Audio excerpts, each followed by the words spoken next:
Después de todas las cosas que han pasado en este año de 2020, es prácticamente imposible no encontrar a alguien más necesitado que nosotros, incluso a pesar de las dificultades por las que estemos atravesando.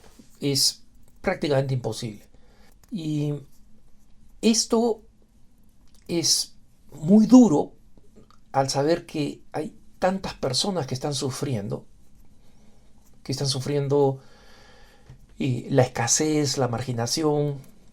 Me vienen a la cabeza especialmente nuestros hermanos migrantes que están aplicando a el refugio o inmigración en el norte de México con la política de permanece en México, ¿no? Y que están en campos de refugiados donde muchos religiosos y religiosas y voluntarios laicos tratan de hacer lo mejor que pueden. Realmente tratan de ayudar lo mejor que pueden, con la mejor disposición posible, pero digamos, con las enormes limitaciones que hay. Y sin embargo, transmitiendo una alegría enorme porque la caridad, recordemos que es la virtud cristiana por excelencia, ¿no? Es la virtud teologal por excelencia, porque la caridad es mucho más que simplemente dar algunas cosas. Es dar, ¿no? Recordemos lo que dice Santiago, ¿no? Si tú estás bien abrigado y bien comido y ves a alguien y le dices, hermano, aliméntate y abrígate, pero tú no los ayudas, tus deseos no sirven de nada. Explicando cómo la fe católica y especialmente la caridad cristiana es activa, es real. Y por eso en Mateo 25 nos recuerdan que que en el juicio final nosotros vamos a ser juzgados por las obras de caridad, lo que en la iglesia conocemos como las obras de misericordia, ¿no? Materiales, dar de comer al hambriento, dar de beber al sediento, vestir al desnudo, etc. Y espirituales. Entonces, cuando nosotros hacemos estas obras de caridad, tenemos que entender que no se quedan solamente en lo que damos, no se queda en lo que damos, sino que compartimos el mismo amor de Dios. Y es difícil explicar esto para que nos quede claro, ¿no? ¿Por qué? En parte porque la palabra caridad ha sido devaluada, ha sido equiparada, se ha convertido en un sinónimo de limosna, ¿no? Es decir, de dar de lo que me sobra, y por eso escuchamos expresiones como no, no quiero de tu caridad, ¿no? Porque muchos consideran que, ok, darme a mí de lo que a ti te sobra es ofensivo para mi dignidad y para mi orgullo. Y lo puede serlo. Pero esa no es la caridad cristiana, no es un mal uso o un uso extendido, lato, ¿no? O impropio, impreciso, contradictorio del término caridad. Pero la caritas, o sea, la caridad verdadera, la caridad cristiana, la caridad que es la virtud teologal, es superior a la justicia. Yo recuerdo que un profesor de sociología en mi universidad me decía, o sea, lo que nosotros buscamos no es caridad, sino justicia, ¿no? Y claro, él pensaba que la caridad, y además habiendo estudiado sociología en Francia, ¿no? O sea, más secular no podía ser, él veía la caridad como lo que le sobra a los ricos y que, digamos, gotea mal que bien a los pobres. Mientras que la justicia es una estructura, ¿no? Un conjunto de normas, de principios y de razones y de leyes que garantizan o tratan de garantizar, pues nadie lo puede garantizar, pero tratan de garantizar al máximo posible el bienestar de los más necesitados. Y eso está muy bien, eso está muy bien. La justicia distributiva es la justicia por la que pelea la doctrina social de la Iglesia, que existan estructuras justas. Pero la caridad no es esto de que, bueno, el que tiene le regala un poco de lo que le sobra al que no tiene. No, la caridad es esa virtud que es el reflejo en el ser humano del amor de Dios, que es el amor que no tiene límite, que es imposible imaginar, que solamente podemos describir por la negación. Es imposible de imaginar, es infinito, es decir, no lo podemos comprender, lo comprenderemos solamente en el cielo y cada día más en el cielo, ¿no?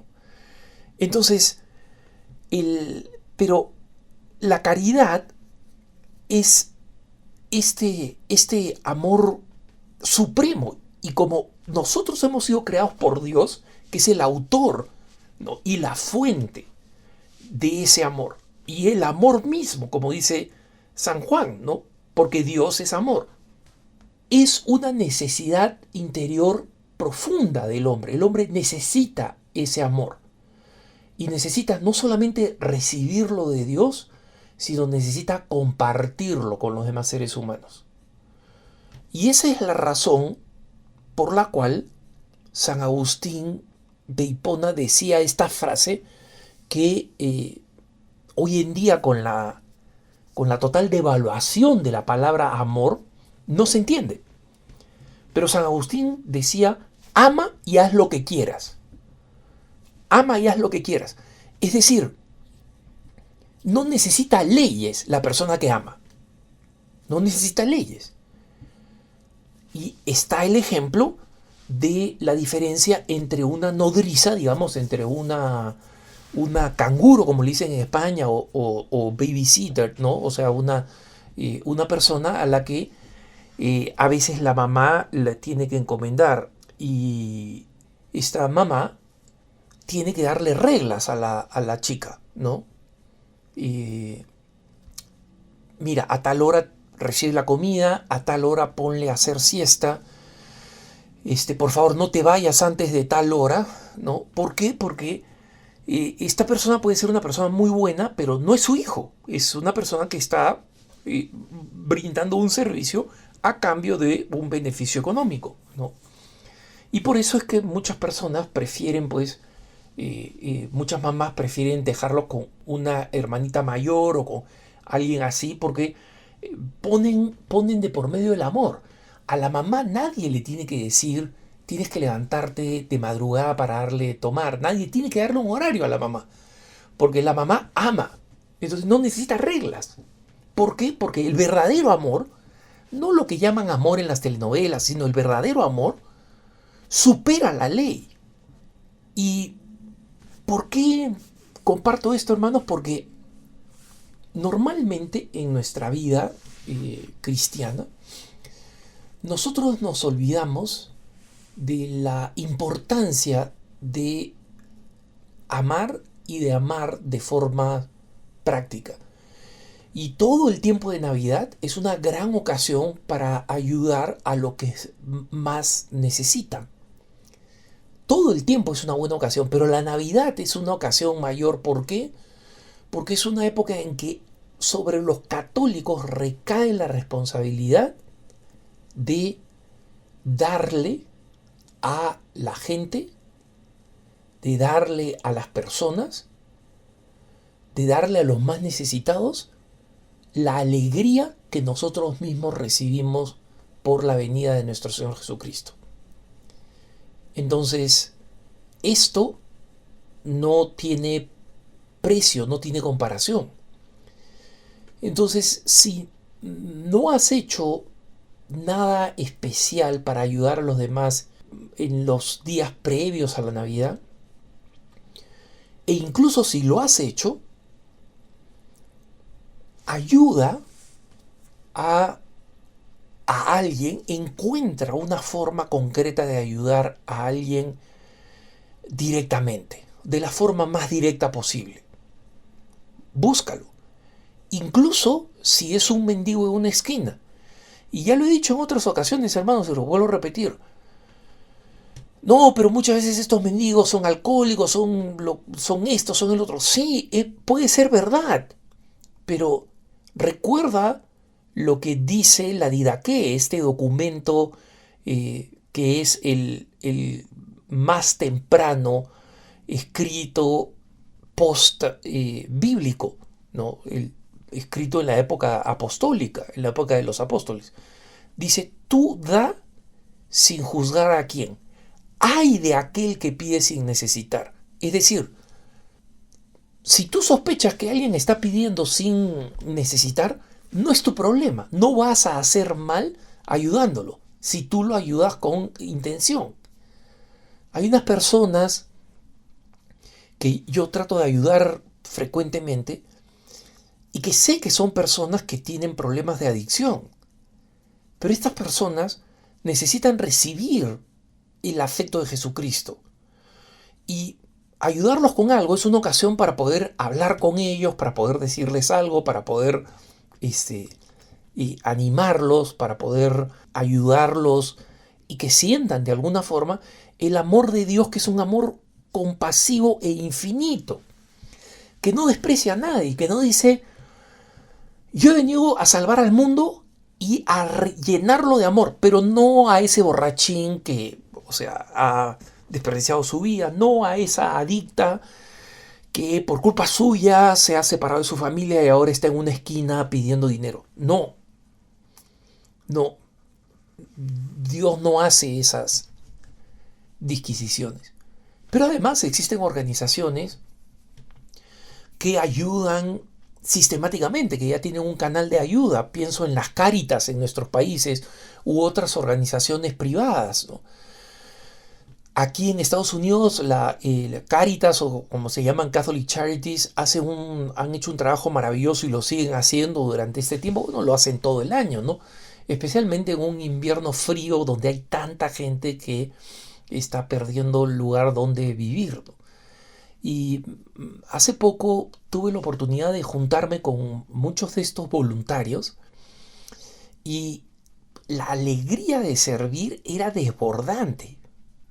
Y estaban ordenando cosas todavía no las estaban llevando a las familias que iban a asistir para la Navidad, todavía no.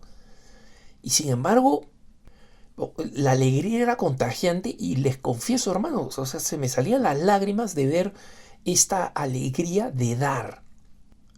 Y San Pablo ya lo decía, hay más alegría en dar que en recibir. Es una frase muy sencilla, pero qué cierta que es.